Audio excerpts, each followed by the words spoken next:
El cuarto elemento.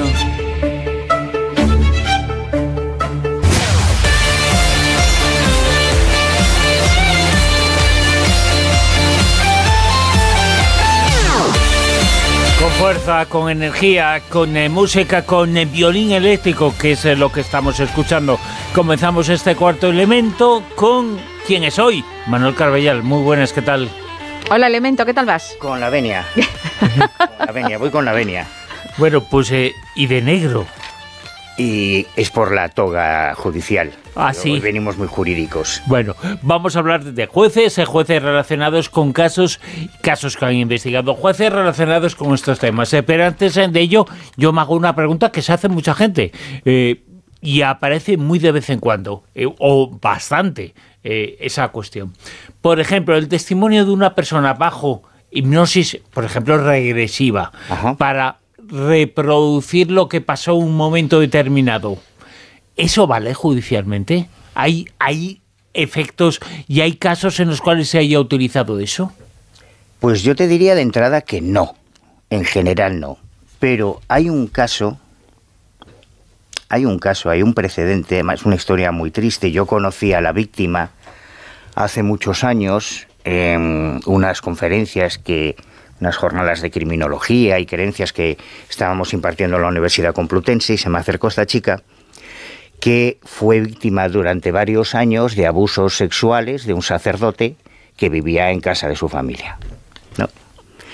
Y es la primera vez que se admitió en un procedimiento judicial, en la instrucción de este caso, la hipnosis regresiva como prueba, ¿no? Como una pericia más, digamos, pero en general no, porque la idea que tenemos de que el inconsciente es como el disco duro de un ordenador y que lo registra todo y todo queda grabado tal y como... No es verdad. La memoria humana es muy falible, es muy fácil, incluso involuntariamente, manipular una hipnosis regresiva por parte del terapeuta, quiero decir, y hemos visto ejemplos terribles. Acordaros del pánico satánico en Estados Unidos, la que se lió porque un hipnólogo incompetente que quería ahí beneficiarse a la paciente, que al final se casó con ella, pues sacó recuerdos que no existían, de abusos satánicos, misas negras, y la lió muy parda en Estados Unidos. Con lo cual, sí, pero no. ¿Se puede utilizar ese recuerdo o no? No se ha admitido. Yo el único caso en que tengo referencias es este caso del año 98, en que en la fase de instrucción se admitió esa pericia, que luego tampoco era relevante, porque la condena llegó porque había... De hecho, esta chica me pasó copia. Yo tengo copia de todos los anónimos que recibía y las amenazas, y una historia tipo Nevenka, pero en vez de en el ámbito político, en el ámbito religioso. Todo este tema lo tratamos a propósito del hecho de que esta semana has conseguido, tras muchos meses de esfuerzo, un documento que tiene que ver con una investigación judicial y que tiene que ver con un caso OVNI. Sí, este tochaco que veis aquí, que es muy grueso... Que nos lo está enseñando. Hay un montón de documentos aquí. Voy a hacerle una foto al tochaco. Esto es un procedimiento judicial. Un procedimiento judicial por una agresión de un ovni. Claro, dice, vamos a ver, ¿qué pasa? ¿Que los jueces se han vuelto locos? ¿O que...? Primero hay que aclarar que cuando hablamos de qué es la verdad... ¿Qué es la verdad? No, la verdad es relativa, es tu verdad, es mi verdad. Bueno, eso está bien en el ámbito filosófico, en el ámbito teológico, pero en el mundo real, verdad es lo que dice un juez, que es verdad. O sea, todo es presunto hasta que hay una sentencia. Entonces, el presunto violador ya es un violador, el presunto homicida ya es un homicida, el presunto terrorista ya es un terrorista. Pero en la historia judicial hay una serie de momentos en que, pues, lógicamente, los jueces tienen que enfrentarse a todo tipo de cosas, y ya hemos hablado en muchas ocasiones. Yo tengo una colección de sentencias realmente alucinante, de casos de crímenes esotéricos, de casos, por ejemplo, fíjate qué interesante, de poltergeist, supuestos poltergeist, que en realidad ocultaban un caso de malos tratos, y cuando el marido caneaba a la parienta, ¿no?, los gritos y se oían ruido de golpes y tal. No, es que tenemos fantasmas, Y son procedimientos realmente curiosos. Pero de todos ellos, a mí los que más me alucinan, porque son muy poquitos, son casos como este. Bueno, pues hay casos como este, el caso Morassi, que ocurrió y que fue ¿cómo? Pues este, además, es muy interesante porque en todo este informe judicial se recogen todas las diligencias que ordena el juez a raíz de que un ciudadano, estamos hablando, este es un caso argentino, luego hablaremos de uno español, un ciudadano, campesino, agricultor, estaba por la noche. Muchos agricultores trabajan en verano de madrugada por el sol, por el calor del sol, y de repente ve una luz que se le abalanza, se tira al suelo, se protege con el brazo, levantando el brazo. Esto será un detalle importante. Estaba con 2 perritos, uno de ellos sale corriendo, el más pequeño se refugia aullando entre sus piernas, pero yo creo que lo mejor es que lo escuchemos a él directamente. Venga, ¿no?, al testigo. Me apareció de golpe. Cuando yo miro para arriba, claro, se ve que el viento que había, todo, parecía que se venían las plantas abajo. Entonces yo no sé si corrí, pero calculo, porque después cuando yo me levanté estaba cerquita del tractor, yo me tiro así boca abajo en una gramilla que había, y con la mano derecha me tapo la cabeza. Y yo tenía un perro chiquito, y ese perro se metió debajo del brazo mío. Y bueno, cuando, yo no sé el tiempo que pudo haber pasado, no mucho. Yo agarré, levanté la cabeza de la vista, y vi como una luna allá lejos, pero color rojiza. Era. Y bueno, yo agarré, estuve un rato ahí. Cuando subo al tractor, ahí es donde yo te digo que voy a decir algo que nunca lo dije. El tractor estaba parado. Nadie diría, Manuel, que es argentino, ¿eh? Es un caso típico, el caso de Ángel Germán Morassi, como muchos otros. Parece de Burgos hablando, ¿eh? Como muchos otros, pero aquí empieza la diferencia. Después de ese encuentro con ese objeto, él se va a su casa, ya de madrugada, se encuentra con su esposa. Es muy interesante lo que dice el tractor, porque él, este documento hay que agradecérselo a la incansable investigadora argentina Lorena Gisela Stiarratta, que hace poquito reencuestó el caso y pudo volver a hablar con Morassi. Y él contaba que siempre dejaba el tractor encendido porque está trabajando en el campo, en la tierra, y tiene que enganchar los aperos, y que cuando ocurrió aquello se apagó el motor. Cuando llega a su casa, le dice a su mujer que tiene un dolor en la espalda, que si le ve algo. Resumiendo mucho, aparecen unas quemaduras, tanto en la zona de los hombros como en el brazo con el que se había protegido. Él está sufriendo un ataque de nervios, con diarrea, y con una conjuntivitis en los ojos, como si hubiese sido sometido a una luz muy potente. Sí, totalmente revuelto, le revuelve el organismo. Y lo llevan al hospital, a un centro de salud cercano. Y esto es importante. Vosotros sabéis que en los servicios de urgencias de los hospitales, esto pasa en todo el mundo civilizado, si tú llegas con marcas de una agresión, o sea, tú llegas con un navajazo, llegas con un tiro, llegas con un ojo hinchado, pues da igual que tú digas, no, yo no quiero denunciar, es que me estaba afeitando y se me fue la mano. No. Tienen la obligación, los médicos, de poner en conocimiento del juzgado un posible delito de agresión. Y esto es lo que ocurrió aquí. Y esto es lo maravilloso. Morassi tiene que quedar ingresado. Aquí está todo detallado, porque el juez se lo tomó muy en serio. Y aquí tenemos las declaraciones, por supuesto, de su esposa. Tenemos el informe médico completo señalando las quemaduras, en qué parte del cuerpo, os estoy enseñando los documentos, en qué partes del cuerpo estaban. Él tiene que quedar ingresado por el estado en el que estaba, le administran unos calmantes y se notifica al juzgado. aquí hay un señor que dice que le ha atacado un ovni. Pues como si es un ovni, o como si es la Virgen, o como son los pitufos. Hay una agresión y hay heridas. Coño, vamos a ver qué ha pasado, ¿no? Así se han descubierto muchos casos de maltrato doméstico, de violencia vicaria, cuando llega un niño pues con hematomas. Oye, no, que no quieres poner denuncia en las narices, vamos a ver qué pasa aquí. Y entonces el juez hace una investigación súper interesante, porque manda a declarar, o sea, envía inmediatamente, aquí está el informe del jefe de policía, Unión Regional 4, comisario inspector, Benito Juan González, que va a entrevistar, a hacer una primera entrevista al mismo hospital donde está ingresado el testigo.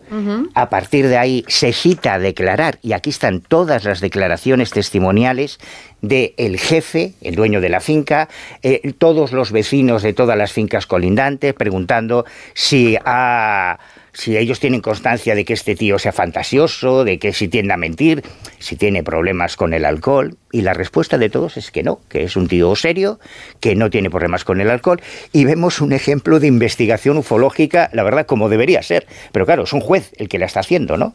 Y lo que ocurre es que en este caso se certificó la existencia, se elevó a acta notarial, así puede decirse así, claro, el efecto electromagnético que produce la proximidad al ovni por parte de este testigo. Bueno, eso es lo que él declara, porque de eso no hay evidencia. La única evidencia que hay de prueba a nivel física son las heridas, esas quemaduras que él tiene. Pero claro, que se levantan acta de esas quemaduras y de ese hecho y de esos efectos. Y no solo eso, hay muchos más documentos en el informe que yo tengo que agradecerle al amigo Néstor Berlanda, que me lo ha hecho llegar esta semana, porque en España tenemos un caso idéntico. El único caso, quizá en Europa, exactamente igual que el caso Morachi, de unas diligencias judiciales instruidas en un juzgado de Sevilla por una agresión de un ovni. Conseguir este documento, yo no os cuento lo que fue, porque esto se había perdido literalmente en los sótanos de los juzgados, entre miles de cajas, como en la última escena de Indiana Jones en busca de la arca perdida. Entonces yo me fui al juzgado, estuve con el juez, Santos Bozal Gil, él no tenía copia, me dijo, además que recuerdo que me dijo, mira, ya ha estado aquí Benítez, si no lo ha encontrado Benítez, esto no se encuentra, eso tiene que estar ahí sepultado.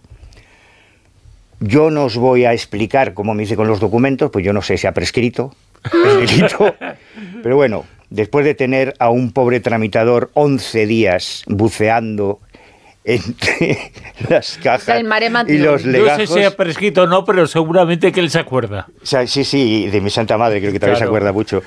Pero aquí está. Y esto es otro documento increíble, porque es la investigación de un juez español, en este caso, muy similar a lo que os he contado. En este caso es un hombre que acompaña a su novia en un pueblecito de Sevilla, y cuando él volvía a Aznalcóllar, de repente cuenta él que es perseguido por un objeto. Él sí ve el objeto con todo detalle y además lo describe con todo detalle, y a dos humanoides, a dos seres asociados a ese objeto, que él se encuentra en medio de la carretera, que se suben al ovni, según su relato, y que le persiguen. Él llega corriendo a su casa, entra casi tirando la puerta abajo, sus hermanos lo encuentran en un estado de ansiedad en el suelo y lo llevan al hospital. Yo recuerdo que estuve en el hospital buscando los informes médicos, fueron súper amables conmigo en el hospital de Sevilla. Habían sufrido, de hecho recuerdo cuando llegué al hospital, había en la entrada un gran patio, una montaña de documentos, de papeles, de archivos que se habían inundado y que estaban todos chuchurríos, parecía una pasta, pero conseguimos al final localizar los informes médicos, Diputación Provincial de Sevilla, Real Hospital San Lázaro, en el expediente judicial. Había copia de los... Y ocurrió lo mismo. Según me decían los médicos, llegó este hombre en un estado de ansiedad, con una irritación en los ojos, con unas manchas negras en varias partes del cuerpo y en un estado de excitación diciendo que le perseguía un ovni y que había sido agredido. Esto se notifica al juzgado y el juez Santos Bozal Gil inicia esta instrucción en la que, exactamente igual que en el caso argentino, se consulta a la Guardia Civil, se interroga a los vecinos, tiene que ir a declarar cuando sale del hospital a sede judicial, y en España y en todos los países está penado el falso testimonio, la denuncia falsa. Aquí creo recordar que es el artículo 456, 456, facilito, del Código Penal, el que te puede imputar penas de hasta de 6 meses a 2 años de cárcel por contarle una bola a un juez.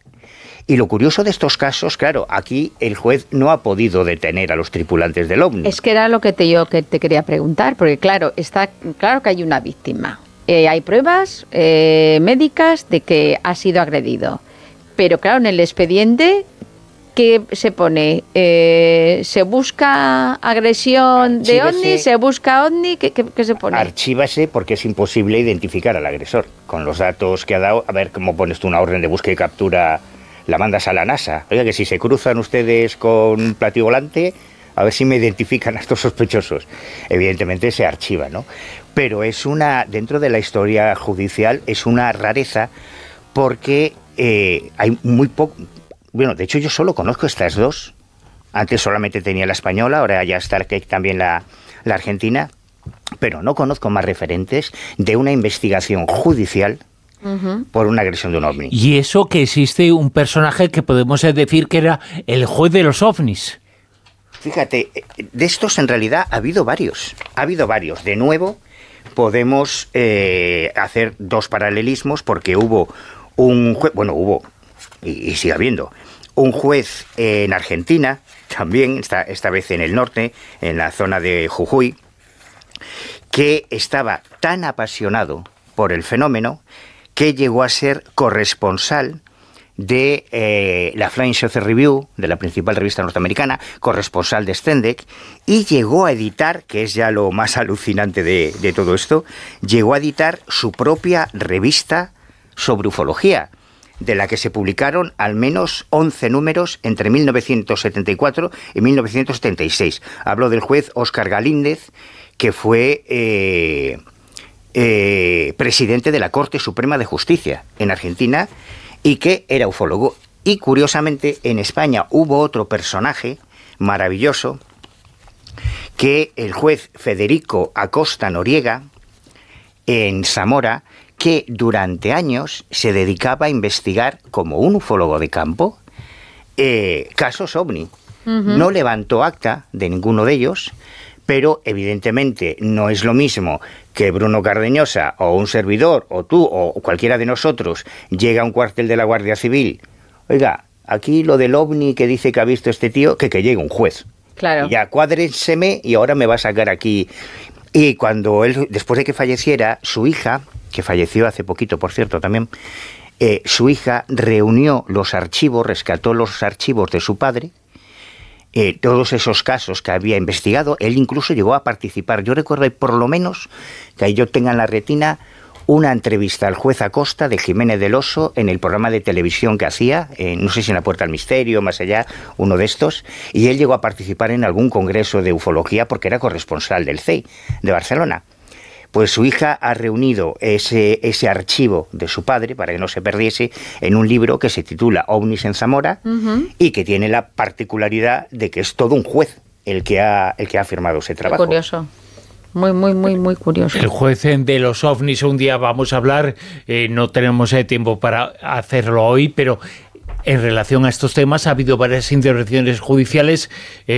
No podemos pararnos porque tenemos que ir volando, hay muchos contenidos, pero eso que se comenta en tantas ocasiones, ha habido jueces que han podido certificar la existencia de la muerte de una niña o de un bebé, un ritual satánico, ¿eso es verdad? No. Tengo aquí una sentencia súper chula del Juzgado de Instrucción número 23 de Barcelona, súper chula porque es el desenlace de una historia que ya comentaremos otro día porque es muy larga, que empieza con 3 intentos de infiltración de agentes, primero del CSIC y luego del CNI, en la Orden Illuminati, siguiendo la pista de Mario Conde. Es una historia alucinante. Al final, el líder de esa secta, Gabriel López de Rojas, es denunciado por 4 delitos de amenazas y hay una sentencia condenatoria. Es la primera vez en la historia de España que el líder de una secta satánica es condenado a prisión. Tuvo que cumplir la pena en la prisión Modelo de Barcelona, y es una historia alucinante, y todos los documentos, aquí tengo todas las denuncias de unos, de otros. Déjanos solamente con el bocadito ahí en la boca. Se supone que esos agentes querían comprobar ¿Qué relación tenía él con los Illuminati? Sí, porque estamos hablando de un momento en que se produce todo el escándalo por las filtraciones de las microfichas de Juan Alberto Perote, que entrega a Conde presiona al Estado, bueno, es una historia tremenda, y había rumores de que además de masón era satanista. Manuel Carbellal, El Cuarto Elemento, muchas gracias. Gracias. Adiós.